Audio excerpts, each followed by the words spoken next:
So you're a business owner and you have debt. You've watched some of my videos and you've learned how to establish business credit. So you have business debt that you like to pay off. In addition to some personal debt, maybe you even have some shopping credit cards, those consumer debts that are out there. And the question is with Darius, how do I pay this debt off?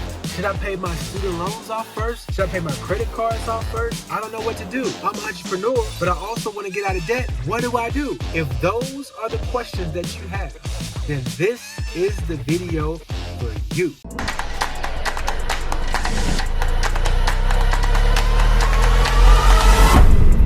The Sanders Financial, where we talk money matters because money matters. Is there a right and wrong way to pay off debt? I'm going to say it depends. There's so much that goes into paying off debt that you have to factor.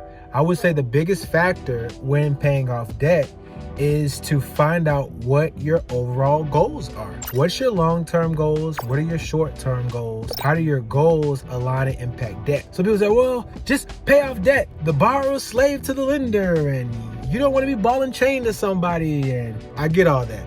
I mentioned in YouTube videos that I posted a while back that there is such thing as good debt and bad debt. If you have a business, if you are an entrepreneur and you have business debt, that may not necessarily be bad debt. Leveraging cash, OPM, other people's money, by leveraging other people's money, making more money than the debt that you're borrowing, that is good debt. What you don't want to do is borrow money to start a business and you make less money than you borrowed the money for. Ladarius, it doesn't make sense. If it's costing me $10,000 a month in business debt payments, and I'm bringing in $1,000 a month, that's a bad situation. Get out of that as quickly as possible. Although sometimes it does take up to 2 years before a business can start to see a profit. I get all of that. I'm talking about a stabilized company.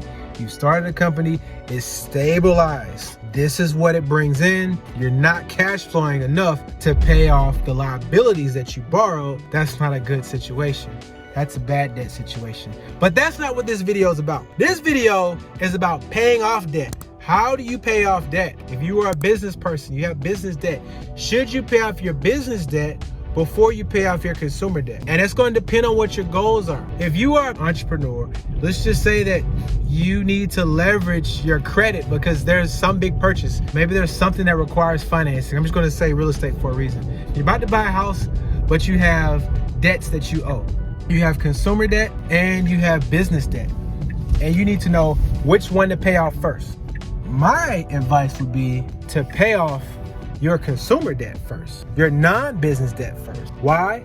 Because you have watched my YouTube videos. You've been through my course, Money Matters course from the Sanders Financial, and you know that if you are a business owner, your business debt should be in the name of your business and reports to the Dun & Bradstreet. It does not report to your personal credit, where TransUnion, Experian, and Equifax are reporting those liabilities, because that would lower your credit score if you owe debt on those, right? So pay those off last, because it's not hurting you to achieve a goal that you may have, which could potentially be buying a piece of real estate. That's just an example. Pay off all of your consumer debt before you pay off your business debt. There are variables in that, right?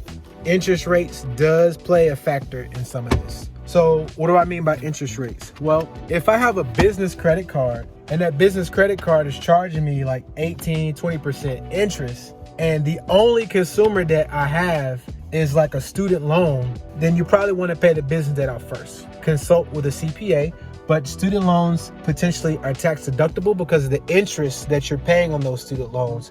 You can write those off on your taxes. Well, it says, well, a business you can write off on your taxes too. Yeah, but it's different. Again, consult with your CPA on that.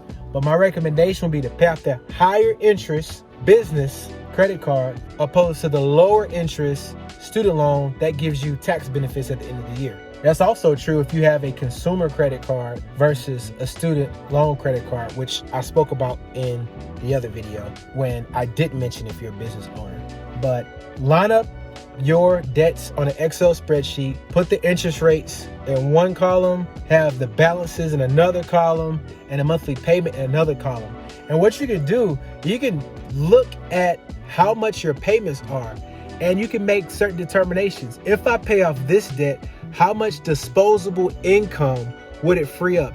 In other words, if I pay off this debt that has a $5,000 balance on it, would it give me another $800 a month in disposable income? Because maybe that used to be like a $12,000 debt, and I paid it down so much, I only owe $5,000 now. And if I go ahead and knock this $5,000 out, it's going to stop me from being forced to make this $800 monthly payment, right? So pay off the debts that will free up the most disposable income, because that will speed up your debt payoff strategy, your debt snowball, some people call it.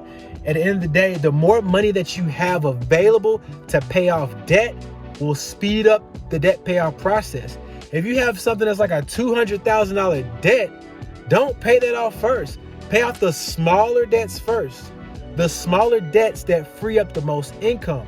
So if I have something that is, I don't know, if I owe $3,000, then I'm not going to pay off a $3,000 debt if it only frees up $50 a month, right? But I'll pay off an $8,000 debt if it's going to free up $200 a month, regardless of what the interest rate is.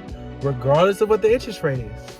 But if you have some where both of the payments are close, like one's 300, one's 200, that's pretty close. But the one that's 200 has a 20% interest rate.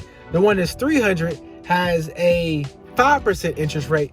I'm going to pay off the 20% interest rate one first. Even though it's $100 less in disposable income, it would free up for me. So those are debt payoff strategies. And I think that would be very helpful for you if you are a business owner. So comparing the business with your consumer, it kind of depends. But just know that business debt should not impact you the way consumer does when there are other things you need to do. So push the business debt aside if it's not reporting in your personal credit. But if it's reporting your personal credit, then go ahead and pay it off. But if it's not, take care of your personal first. I'm not telling you to file bankruptcy. I'm not telling you to close your business. But there are some people in high places that have had businesses. They've racked up a lot of debt in their businesses, and they shut down those businesses, and they're still living their life. They're living their best life. That's why a lot of business owners don't want to get a personal guarantee. Personal guarantee means you are guaranteeing, I'm putting my neck on the line. If this business fails, I am still liable. But if you get a non-personal guarantee business line of credit, business debt, then if the business flops, you don't owe nothing, right? I'm not saying do that. I'm not saying it's right. I'm just telling you how to protect yourself, okay? All right. That's shout out to the business owner. So try to get business debt with non-personal guarantee if you can. It just takes the risk out of the equation. But if you have to do it, do it. I suggest you pay your debts. I pay my debts. You pay your debts back. Be a good person. Keep your name well, because a lender is not going to want to do business with you anymore if you mess them up. All right. Hope that was helpful. Please like, subscribe, share, drop in the comments. Do you have business debt? Do you have personal guarantee on your business debt? Let me know. Thanks again for watching The Sanders Financial, where we talk money matters because money matters.